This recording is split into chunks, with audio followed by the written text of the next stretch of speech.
وإياي أولا بتقوى الله وأقيموا الصلاة وآتوا الزكاة ولا تكونوا من المشركين. قال الله تعالى في قرآنه الكريم: إنا نحن نزلنا الذكر وإنا له لحافظون. صدق الله العلي العظيم. رب اشرح لي صدري ويسر لي أمري واحلل عقدة من لساني يفقهوا قولي. إن نريد إلا الإصلاح ما استطعت وما توفيقي إلا بالله അലൈഹി തവക്കൽതു വഇലൈഹി ഉനീബ്. സത്യവിശ്വാസികളെ, വിശ്വാസിനികളെ, അള്ളാഹുവിൻ്റെ കൽപ്പനകൾ പാലിച്ച് മുത്തഖീങ്ങളായി ജീവിക്കണമെന്ന് എന്നോടെന്ന പോലെ നിങ്ങൾ ഓരോരുത്തരോടും ഉപദേശിക്കുന്നു, വസിയ്യത്ത് ചെയ്യുന്നു. അള്ളാഹു സുബ്ഹാനഹു വ തആല അവൻ്റെ യഥാർത്ഥ മുത്തഖീങ്ങളിൽ നാം ഏവരെയും ഉൾപ്പെടുത്തുമാറാകട്ടെ. സംഭവിച്ചു പോയ തെറ്റുകുറ്റങ്ങൾ അള്ളാഹുവിൻ്റെ മഹത്തായ ഫള് കൊണ്ട് വിട്ടുപുറത്ത് മാപ്പാക്കി നൽകുമാറാകട്ടെ. അവൻ്റെ ജന്നാത്തുൽ ഫിർദൗസിലും ഇതുപോലെ ഒരുമിച്ച് കൂട്ടി അനുഗ്രഹിക്കുമാറാകട്ടെ. വിശുദ്ധ റമളാൻ മാസത്തിലെ ആദ്യത്തെ വെള്ളിയാഴ്ച എന്ന പ്രത്യേകത ഇന്നത്തെ ദിവസത്തിനുണ്ട്. റമളാൻ മാസത്തിൻ്റെ സവിശേഷതകൾ കഴിഞ്ഞ ഖുതുബയിൽ സൂചിപ്പിച്ചിരുന്നു. വിശുദ്ധ ഖുർആൻ അവതരിച്ച മാസം എന്നതാണ് റമളാൻ മാസത്തിൻ്റെ ഏറ്റവും വലിയ സവിശേഷത. വിശുദ്ധ ഖുർആൻ അതിൻ്റെ അവതരണം തുടങ്ങിയത് റമളാൻ മാസത്തിലാണ്. ഏതാണ്ട് 23 വർഷം കൊണ്ടാണ് വിശുദ്ധ ഖുർആനിൻ്റെ അവതരണം പൂർത്തിയായത്. ഏറ്റവും അവസാനമായി അവതരിച്ച ആയത്ത് സൂറത്ത് അൽ മാഇദയിലെ 3-ാമത്തെ ആയത്താണ്. അൽയൗമ അക്മൽതു ലക്കും ദീനക്കും വഅത്മംതു അലൈക്കും നിഅമതി വറളീതു ലക്കുമുൽ ഇസ്ലാമ ദീന. ഈ ആയത്താണ് ഏറ്റവും അവസാനമായി പ്രവാചകൻ സ്വല്ലല്ലാഹു അലൈഹി വസല്ലമയ്ക്ക് അവതരിച്ചത്. ഏറ്റവും അവസാനമായി അവതരിച്ച സൂറത്തുൻ നസ്റാണ്. ഇദാ ജാഅ നസ്റുല്ലാഹി വൽ ഫത്ഹ്. ഇങ്ങനെ 114 അധ്യായങ്ങളിലായി 6236 വചനങ്ങൾ അല്ലാഹു സുബ്ഹാനഹു വ തആല മനുഷ്യ സമൂഹത്തിനായിട്ട് നൽകിയിട്ടുണ്ട്. വിശുദ്ധ ഖുർആൻ അവതരിച്ച ആ രാവിന് വലിയ പ്രത്യേകത അള്ളാഹു നൽകിയിരിക്കുന്നു. ലൈലത്തുൽ ഖദ്ർ, വിധി നിർണായക രാവ്. ഖൈറും മിൻ അൽഫി ഷഹ്ർ, 1000 മാസത്തേക്കാൾ ഉത്തമം. വളരെ അധികം ആദരവാണ് വിശുദ്ധ ഖുർആൻ അവതരിച്ച രാവിന് അള്ളാഹു സുബ്ഹാനഹു വ തആല നൽകിയിട്ടുള്ളത്. വിശുദ്ധ ഖുർആൻ ഒരു അത്ഭുതമാണ്. 1400 വർഷങ്ങളായി വിശുദ്ധ ഖുർആനിൻ്റെ അവതരണം നടന്നിട്ട് ഇപ്പോൾ നമ്മുടെ കൈവശം അതുണ്ട്. ഞാനിവിടെ ഓതിവച്ച ആയത്ത് ഇന്നാ നഹ്നു നസ്സൽന ദിക്റ, അല്ലാഹു സുബ്ഹാനഹു വ തആല പറയുന്നു, നാം വിശുദ്ധ ഖുർആൻ അവതരിപ്പിച്ചു. വ ഇന്നാ ലഹു ലഹാഫിളൂൻ, നാം തന്നെ അതിനെ സംരക്ഷിക്കുകയും ചെയ്യും. അപ്പോൾ ഏതാണ്ട് 1400-ൽ പരം വർഷങ്ങളായി വിശുദ്ധ ഖുർആനിൻ്റെ അവതരണം നടന്നിട്ട് മുഹമ്മദ് നബി സ്വല്ലല്ലാഹു അലൈഹി വസല്ലമയ്ക്ക് ഏത് രൂപത്തിലാണോ ഖുർആൻ അള്ളാഹു ഇറക്കി കൊടുത്തത് അതേ രൂപത്തിൽ അത് ഇന്നും നിലനിൽക്കുന്നു. ഇത് ഖുർആനിൻ്റെ എടുത്തു പറയേണ്ട ഒരു മുഅ്ജിസത്താണ്, അമാനുഷികതയാണ്, അത്ഭുതമാണ്.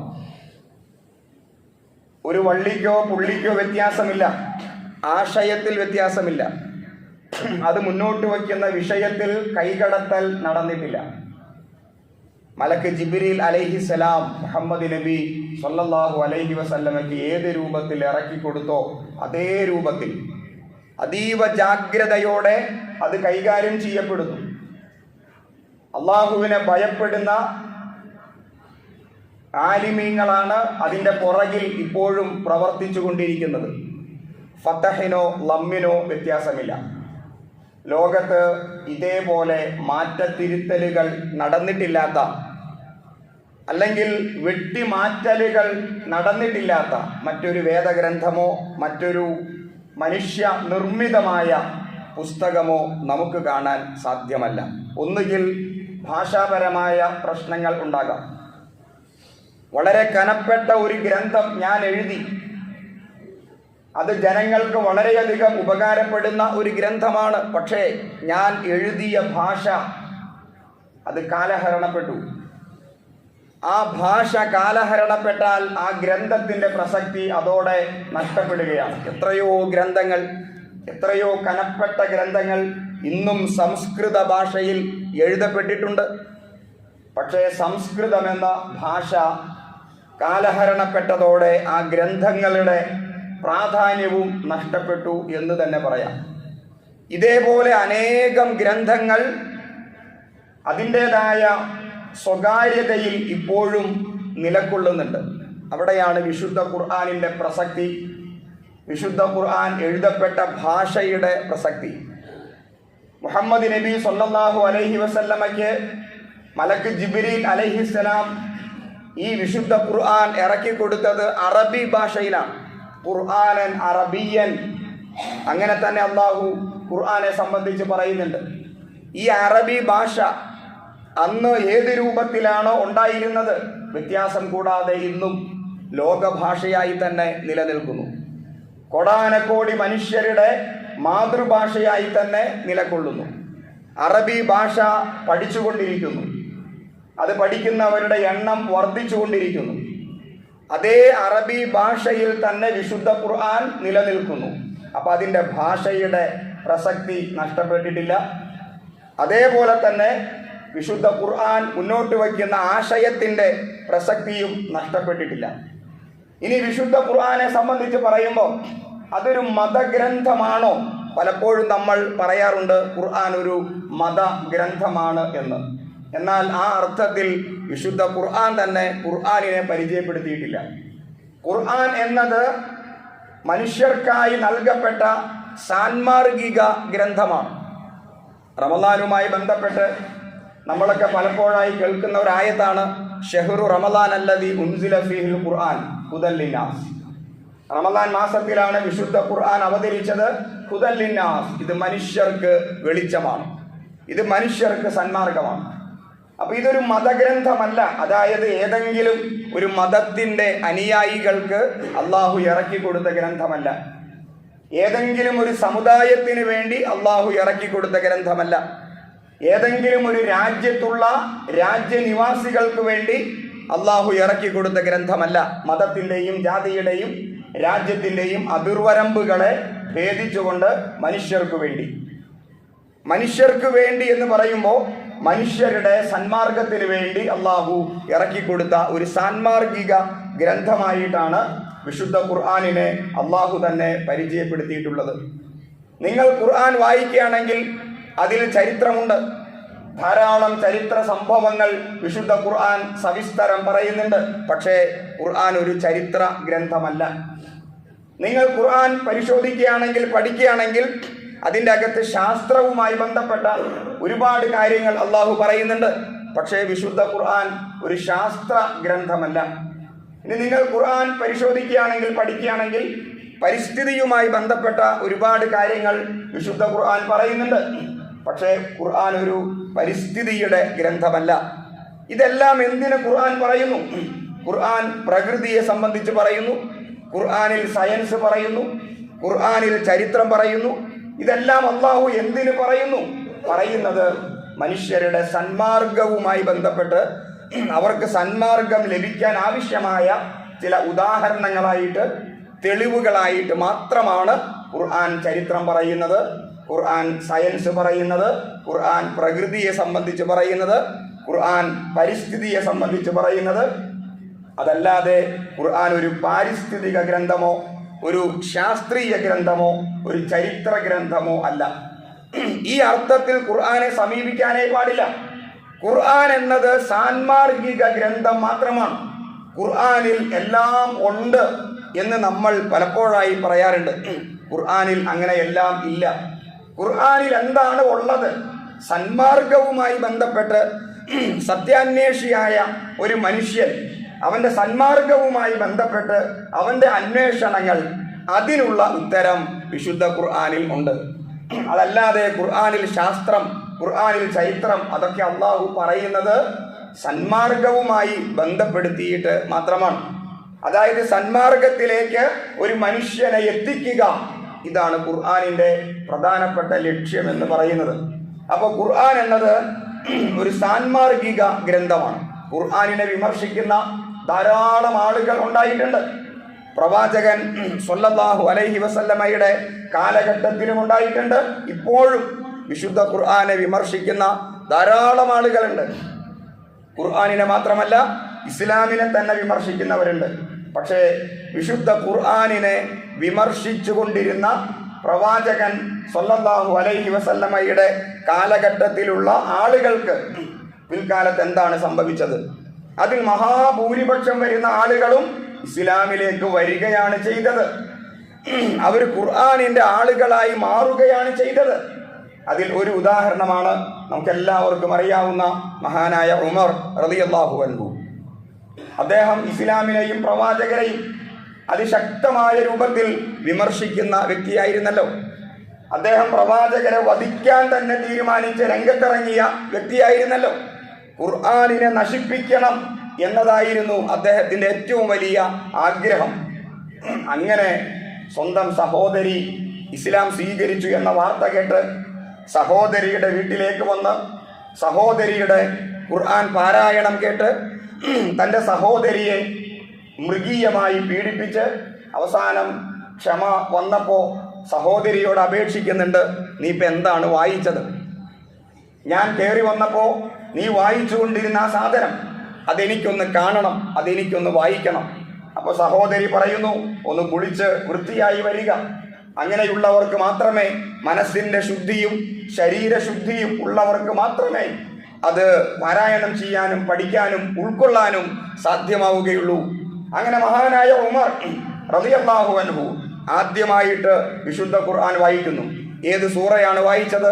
സൂറത്ത് ത്വാഹയാണ്. അതിൽ അദ്ദേഹം ആദ്യമായി വായിച്ച ആയത്തുകൾ ത്വാഹ മാ അൻസൽനാ അലൈക്കൽ ഖുർആന ലിതഷ്ഖാ. നമ്മളെ പോലെയല്ല, അവർക്ക് അർത്ഥം അറിയാം, അവർക്ക് ആശയം അറിയാം. എന്താണ് അതിൻ്റെ അർത്ഥം? ത്വാഹ മാ അൻസൽനാ അലൈക്കൽ ഖുർആന ലിതഷ്ഖാ. ഈ വിശുദ്ധ വേദഗ്രന്ഥം ഞാൻ നിനക്ക് തന്നത് നീ നഷ്ടകാരികളിൽ പെട്ടുപോകാൻ വേണ്ടിയല്ല. ഇത് ഉമറിന്റെ മനസ്സിനെ തരളിതമാക്കി.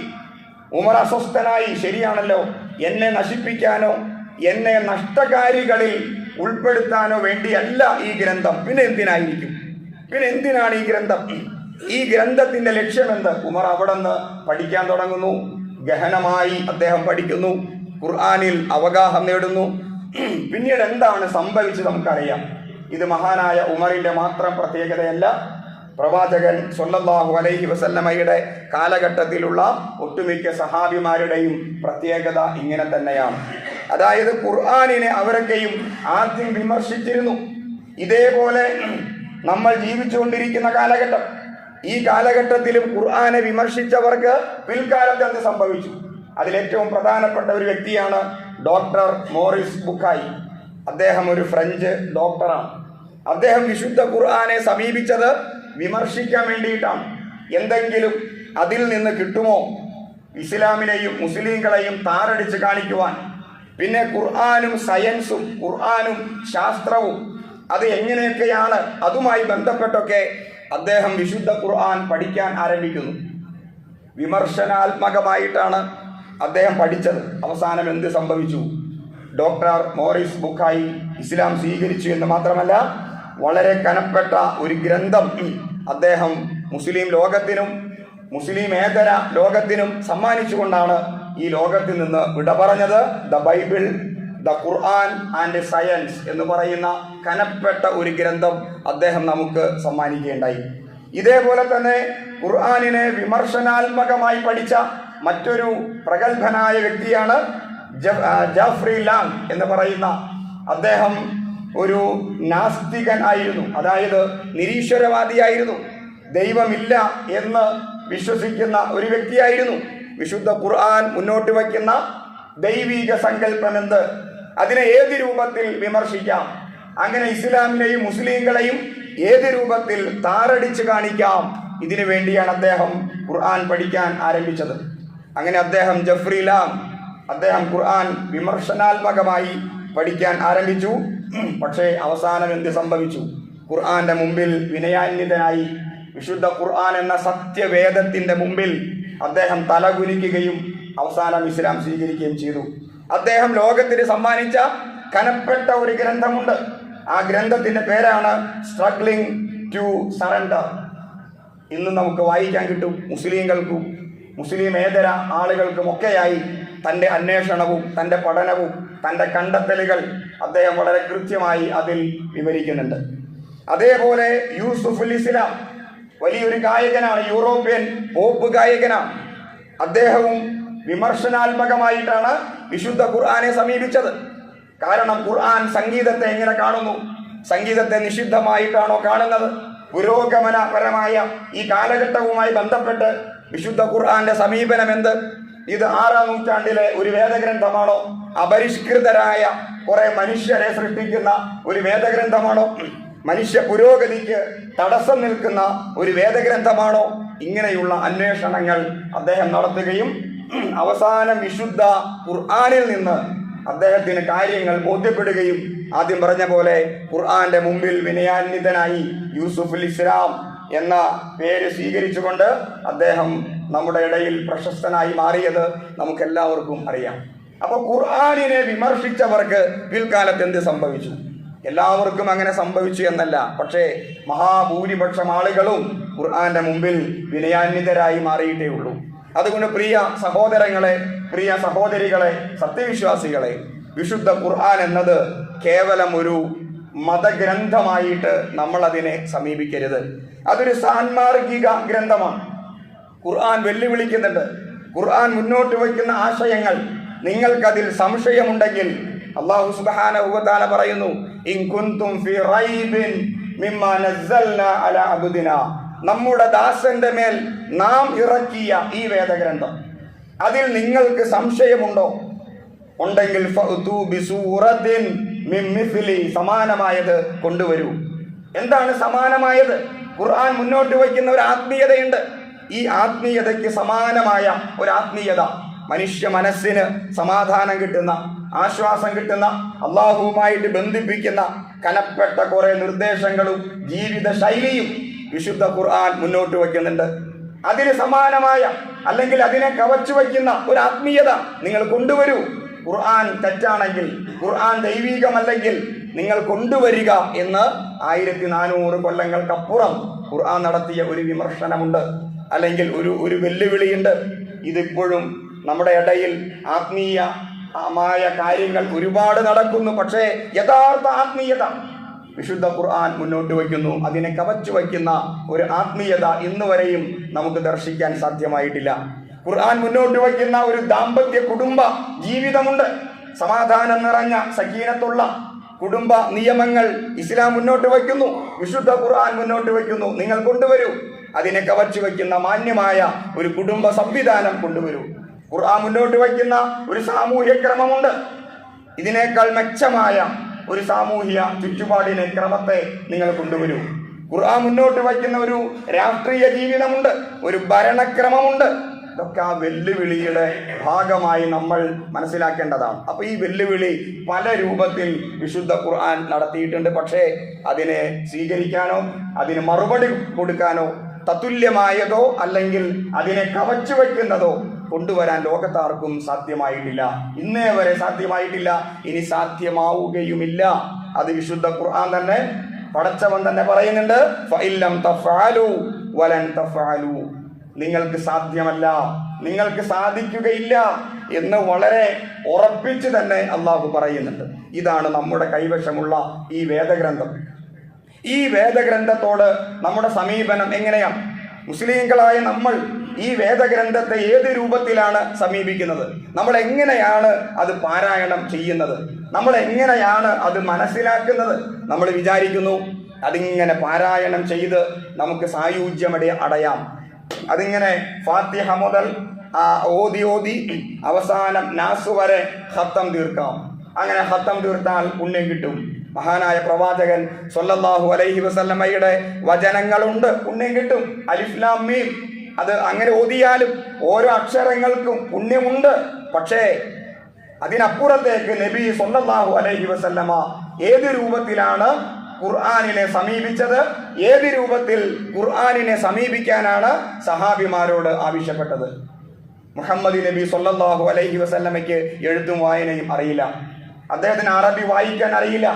ആ നാട്ടിൽ ജനിച്ചതുകൊണ്ട് അദ്ദേഹം അറബി സംസാരിച്ചു എന്നല്ലാതെ അത് വായിക്കാൻ അറിയില്ല. പക്ഷേ മലക്ക് ജിബ്രീൽ അലൈഹിസ്സലാം അധ്യാപകനായി പ്രവാചകരെ പഠിപ്പിച്ച് റസൂലിനത് താങ്ങാൻ പറ്റാത്ത ഒരു അവസ്ഥ എത്തിയപ്പോ, റസൂൽ വല്ലാതെ പരിഭ്രാന്തനായപ്പോ അള്ളാഹു തന്നെ പറഞ്ഞു, പേടിക്കണ്ട, സനുഖ്രിഉക ഫലാ തൻസാ, ഞാൻ നിന്നെ പഠിപ്പിക്കാം, നീ മറന്നു പോവില്ല. ഇങ്ങനെ വായിച്ചു പഠിച്ചാൽ ഞാൻ മറന്നു പോവില്ലേ, എളുപ്പത്തിൽ എനിക്കത് ഓർമ്മ കിട്ടാതെ പോയാലോ എന്ന് റസൂലിന് തോന്നിയപ്പോഴാണ് അള്ളാഹു ആശ്വസിപ്പിച്ചത്, പേടിക്കണ്ട, സനുഖ്രിഉക, നിന്നെ ഞാൻ പഠിപ്പിക്കാം. കാരണം നീ പ്രവാചകനാണ്, നീ മറക്കാൻ പാടില്ല. ഈ നബി സല്ലല്ലാഹു അലൈഹി വസല്ലമ അവതരിക്കുന്ന ഓരോ ആയത്തുകളും തന്റെ സഹാബിമാരെ എങ്ങനെ പഠിപ്പിച്ചു. ആരാണ് ഈ സഹാബിമാര്? അവർ വലിയ പണ്ഡിതന്മാർ ഒന്നുമല്ല, അവര് സ്കോളേഴ്സ് അല്ല, അവര് ആലിമീങ്ങളല്ല, അവര് ഉലമാക്കളല്ല, അവർ ഈ തപ്പന തോട്ടത്തിൽ പണിയെടുക്കുന്ന തൊഴിലാളികളാണ്. അവര് കുതിരയെ മേയ്ക്കുന്ന, കുതിരയുമായി ബന്ധപ്പെട്ട് ജീവിക്കുന്നവരാണ്, ഒട്ടകത്തെ മേയ്ക്കുന്നവരാണ്. ഒരു വിഭാഗം കച്ചവടക്കാരാണ്. അതിനപ്പുറത്തേക്ക് വലിയ ചിന്തകരോ ഗവേഷകരോ വലിയ ആലിമീങ്ങളോ അല്ല പ്രവാചകൻ സ്വല്ലല്ലാഹു അലൈഹി വസല്ലമയുടെ സ്വഹാബിമാർ. ഒരുപക്ഷെ സമ്പന്നരായേക്കാം, ചിലപ്പോൾ അവർക്ക് വലിയ ജീവിത വിഭവങ്ങളൊക്കെ ഉണ്ടായേക്കാം, എന്നല്ലാതെ ചിന്തകരായിട്ടോ പണ്ഡിതരായിട്ടോ പ്രവാചകന്റെ സ്വഹാബിമാരിൽ ആരും ഉണ്ടായിട്ടില്ല. ഉദാഹരണം ബിലാൽ റളിയല്ലാഹു അൻഹു. അദ്ദേഹം ആരായിരുന്നു? അദ്ദേഹം ഒരു അടിമയായിരുന്നു. വലിയ ചിന്തയോ ഗവേഷണമോ വിദ്യാഭ്യാസമോ ഇല്ലാത്ത ഒരു പാവപ്പെട്ട സഹാബി. അതേപോലെ യാസർ റളിയല്ലാഹു അൻഹു, അതേപോലെ സുമയ്യ റളിയല്ലാഹു അൻഹ, ഇവരൊക്കെ ആരായിരുന്നു? അതേപോലെ അബൂബക്കർ സിദ്ദീഖ് റളിയല്ലാഹു അൻഹു വലിയ കച്ചവടക്കാരനായിരുന്നു, സമ്പന്നനായിരുന്നു, എന്നല്ലാതെ ഒരു പണ്ഡിതൻ എന്ന അർത്ഥത്തിൽ നമുക്ക് ആരെയും കാണാൻ സാധ്യമല്ല. അവരാണ് ആദ്യമായി ഖുർആൻ പഠിച്ചത്.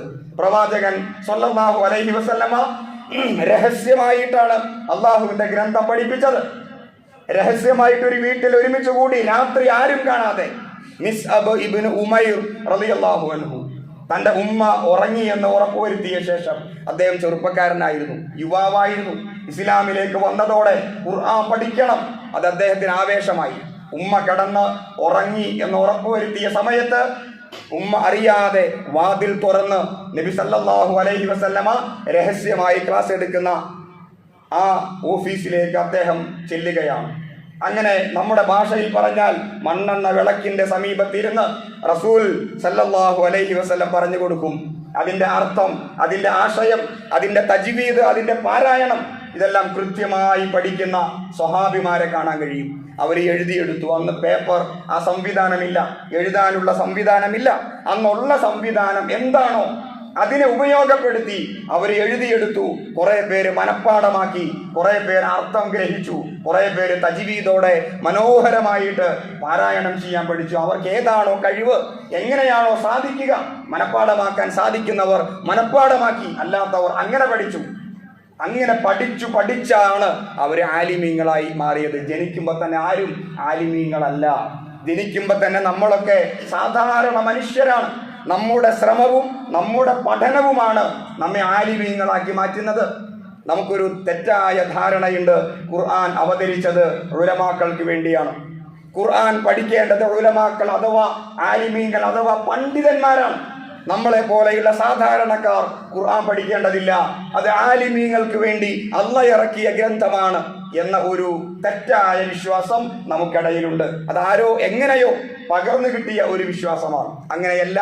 ഖുർആൻ അല്ലാഹു തന്നെ പറയുന്നു, ഹുദൽ ലിന്നാസ്, ഇത് മനുഷ്യർക്ക് വേണ്ടിയാണ്. ആരാണ് ഈ മനുഷ്യരെന്ന് പറയുമ്പോൾ എല്ലാവരെയും ഉൾക്കൊള്ളുന്ന ഒരു പദപ്രയോഗമാണ് മനുഷ്യൻ. അവിടെ സാധാരണക്കാരുണ്ട്, അവിടെ ആലിമീകളുണ്ട്, അവിടെ തൊഴിലാളികളുണ്ട്, സമ്പന്നരുണ്ട്, പാവപ്പെട്ടവരുണ്ട്, എല്ലാവരെയും ഉൾക്കൊള്ളുന്ന ഒരു പദപ്രയോഗമാണത്. എല്ലാവർക്കും വേണ്ടി അള്ളാഹു ഇറക്കിയ ഗ്രന്ഥമാണിത്. ഖുർആനിൽ നിങ്ങൾ പരിശോധിക്കുകയാണെങ്കിൽ ഇത് ആലിമീങ്ങൾക്ക് വേണ്ടി ഞാൻ ഇറക്കിയത് എന്ന ഒരു പരാമർശം പോലും അള്ളാഹു നടത്തിയിട്ടില്ല. അപ്പൊ ഇത് നമുക്ക് വേണ്ടിയുള്ള ഗ്രന്ഥമാണ്. നമ്മൾ എവിടെ നിൽക്കുന്നു, നമ്മൾ എങ്ങനെ പഠിക്കുന്നു, നമ്മൾ എങ്ങനെ മനസ്സിലാക്കുന്നു. റമദാൻ മാസമാകുമ്പോൾ 1, 2, 3, 4 ഖത്തം തീർത്ത് നമ്മൾ മടക്കി വെച്ചിട്ട് ഇൻഷാ അല്ലാഹ് ഇനി അടുത്ത റമദാനിൽ കാണാം എന്നൊക്കെ തീരുമാനിക്കുന്നു. നമ്മുടെ ഖുർആനുമായിട്ടുള്ള ബന്ധം അത്രയേ ഉള്ളൂ, അതിനപ്പുറത്തേക്ക് എത്തിയിട്ടില്ല. ഖുർആനിൽ നിന്ന് ഒരു ആയത്തോ അതിൻ്റെ അർത്ഥമോ അതിൻ്റെ ആശയമോ പഠിക്കാനുള്ള ഒരു മനസ്സ് നമുക്കുണ്ടായിട്ടില്ല. അങ്ങനെ ഉണ്ടായവരുണ്ട് പലരും. എൻ്റെ അടുത്ത് ഒരു പ്രിയ സുഹൃത്ത് അദ്ദേഹത്തിൻ്റെ അനുഭവം എൻ്റെ അടുത്ത് വിവരിക്കുകയുണ്ടായി. അദ്ദേഹത്തിന് ഖുർആൻ പാരായണം അറിയില്ലായിരുന്നു, നല്ല ഭംഗിയായിട്ട് ഓതാൻ അറിയില്ലായിരുന്നു. പണ്ട് പഠിച്ചതാണ്, പക്ഷെ അങ്ങനെ ഓതാനൊന്നും അറിയില്ല. അദ്ദേഹം തീരുമാനമെടുത്തു, ഞാൻ രാവിലെ പഠിക്കാനിരിക്കും, ഒരായത്ത്, ഒരു പേജെങ്കിൽ ഒരു പേജ് ഞാനിങ്ങനെ വായിക്കും, അതിൻ്റെ തജ്വീദ് ഞാൻ പഠിക്കും. അത് പഠിക്കാനുള്ള മാർഗങ്ങൾ ഇന്നുണ്ടല്ലോ, ആ ടെക്നോളജി ഉപയോഗപ്പെടുത്തി അദ്ദേഹം പഠിച്ചു. പിന്നെ അതിൻ്റെ അർത്ഥം ഒരു ഭാഗത്ത് നിന്ന് ഇങ്ങനെ പഠിച്ചു വരും.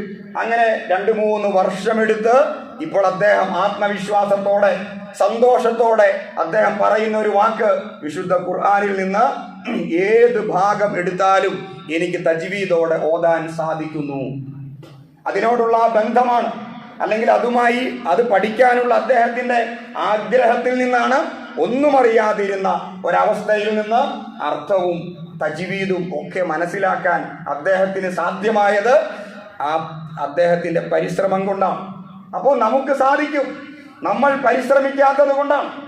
അതേപോലെ നിങ്ങളൊന്ന് ആലോചിച്ച് നോക്കൂ, ഒരു ഗ്രന്ഥം ഒരു 80-100 പ്രാവശ്യം നമ്മൾ ഒരേ ഗ്രന്ഥം തന്നെ വായിച്ചാൽ നമുക്ക് എന്താണ് സംഭവിക്കുക? ഇപ്പോൾ എൻ്റെ ഒരു അനുഭവം ഞാൻ പങ്കുവയ്ക്കാം. ഒരു കമ്മ്യൂണിസ്റ്റ് സുഹൃത്ത് എനിക്കുണ്ട്, നാട്ടിലുണ്ട്. അദ്ദേഹം ഈ കാറൽ മാർക്സിൻ്റെ ദ ക്യാപിറ്റൽ എന്ന മൂലധനം എന്ന ഒരു പുസ്തകം, ആ പുസ്തകത്തെ സംബന്ധിച്ച് അദ്ദേഹം എപ്പോഴും പറയാറുണ്ട്. ഞങ്ങൾ അങ്ങോട്ടും ഇങ്ങോട്ടൊക്കെ സംസാരിക്കാറുണ്ട്. അപ്പോൾ ദ ക്യാപിറ്റൽ, ആ പുസ്തകത്തിൻ്റെ ഉള്ളടക്കം അദ്ദേഹത്തിന് മനഃപ്പാഠമാണ്. കാരണം ഒരു 8-9 പ്രാവശ്യമെങ്കിലും അദ്ദേഹം ആ പുസ്തകം വായിച്ചിട്ടുണ്ട്.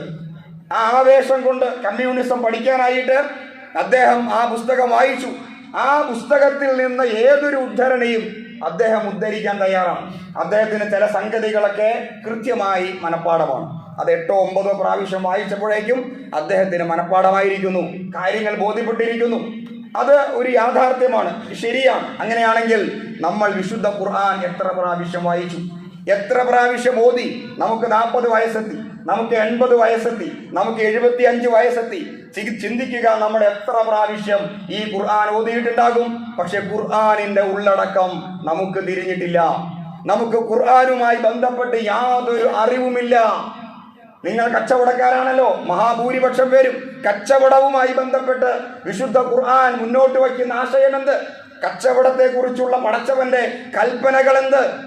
അതാ ചോദ്യം. നിങ്ങളോട് ചോദിച്ചാൽ അതെനിക്കറിയില്ല, നമുക്കത് ഉസ്താദിനോട് ചോദിക്കാം. നിങ്ങളാകട്ടെ പല പ്രാവശ്യം വായിച്ചു പോയിട്ടുണ്ട്, പല പ്രാവശ്യം ഓതിപ്പോയിട്ടുണ്ട്, പക്ഷേ നിങ്ങൾക്കതിൻ്റെ ആശയം അറിയില്ല. ഒരു പുസ്തകം 2 പ്രാവശ്യം വായിച്ചാൽ തന്നെ നമുക്കതിൽ അവഗാഹമുണ്ടാകും. 1 പ്രാവശ്യം വായിച്ചാൽ അത്ര ഉണ്ടാവില്ല. ഈ വിശുദ്ധ വേദഗ്രന്ഥമായ ഖുർആൻ നമ്മളൊക്കെയും 80, 100, 110 ആയിരക്കണക്കിന് പ്രാവശ്യം ഓതിയിട്ടും നമുക്കതിൻ്റെ ഉള്ളടക്കത്തെ സംബന്ധിച്ച് ഇതുവരെയും ബോധ്യമായിട്ടില്ല. അതേപോലെ എൻ്റെ അനുഭവത്തിൽ ഒരു സുഹൃത്ത് അദ്ദേഹം, ഞാൻ നോക്കുമ്പോൾ പള്ളിയിൽ അദ്ദേഹം ഇങ്ങനെ ഖുർആനിന്റെ ഒരു പേജ് താഴെ വീണ് കിടക്കുന്നു. ആ പേജ് അദ്ദേഹം എടുത്ത് ഒന്ന് ചുംബിച്ച് ഒന്ന് പൊടിയെല്ലാം തട്ടി ഒരു ആദരവോടെ ബഹുമാനത്തോടെ അത് ഖുർആനിന്റെ അവിടെ ഇരിക്കുന്ന ഖുർആനിന്റെ ഇടയിൽ കൊണ്ടുപോയി വച്ചു.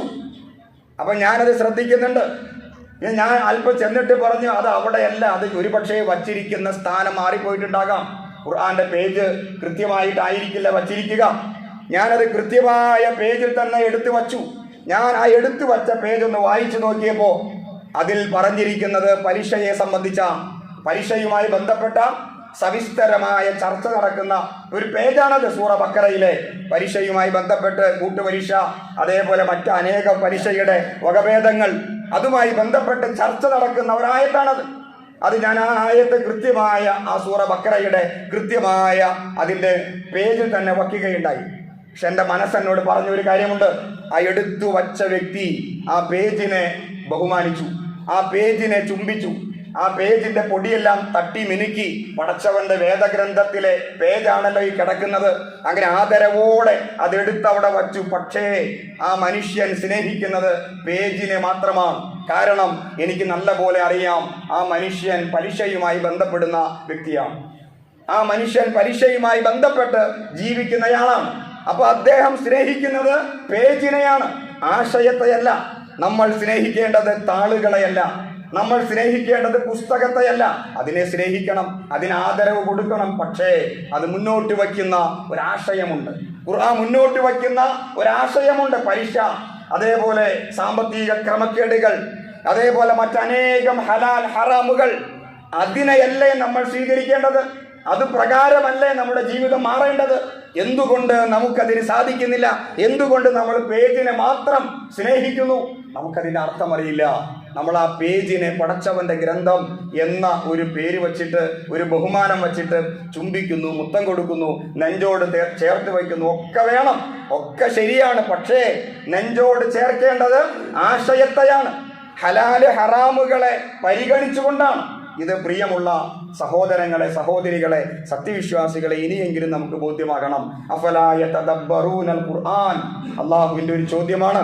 നിങ്ങൾ എന്തുകൊണ്ടാണ് ഖുർആനെ സംബന്ധിച്ച് ആലോചിക്കാത്തത്, ചിന്തിക്കാത്തത്? അം അലാ ഖുലൂബിഹിം അഖ്ഫാലുഹാ, നിങ്ങളുടെ ഹൃദയങ്ങൾക്ക് എന്താ താഴിട്ട് പൂട്ടിയിരിക്കുകയാണോ? പ്രസക്തമായ പടച്ചവന്റെ ചോദ്യം.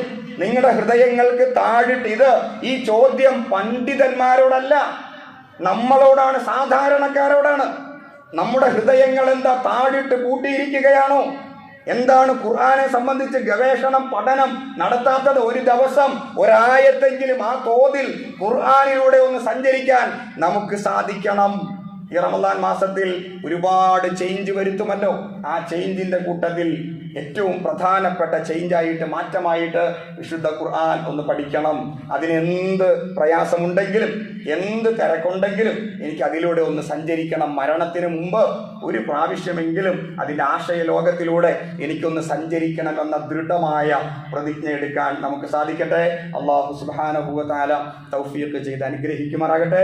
വാഖിറു ദഅവതി അനിൽ ഹംദുലില്ലാഹി.